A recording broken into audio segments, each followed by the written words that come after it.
Të nderuar qytetar të Shkodrës, Shkodra sot ka një kryebashkiak të dalë me vota të vjedhura dhe të blera. Ky kryebashkiak është tashmë zyrtarisht i pandehur nga SPAK për korrupsion aktiv.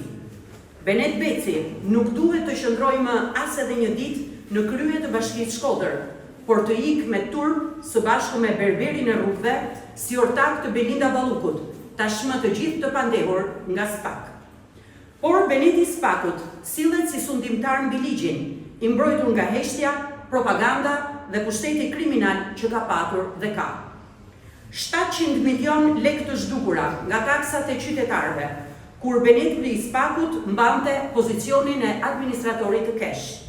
Asnjë shpjegim, asnjë përgjegjësi, vetëm arrogancë dhe mashtrim nga ekipi kriminal i Ballukut.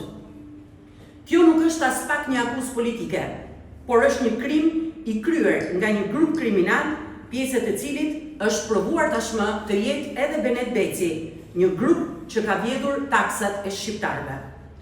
Ajo që sot dihet është vetëm maja e icebergut të një skeme të ndërtuar prej vitesh, një skem vjedhjeje që vetëm këta din të bëjnë, pastrim parash dhe grabitje të pasurisë publike që s'kan të ndalur.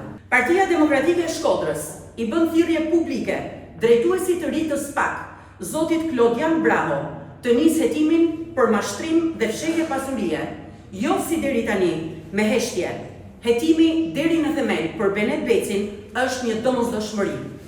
Partia Demokratike e Dega Shkodër me ekspertët e saj po bën gati një tjetër kallëzim penal ndaj shtetasit Benet Beci për fshehje pasurie, shpërdorim detyre dhe pastrim parash. Të nderuar qytetar të Shkodrës, këta njerëz nuk qeverisin, këta vetëm grabisin, nuk zhvillojnë qytetin, por e shesin Shkodrën, nuk përfaqësojnë Shkodrën, por e plaçkisin atë.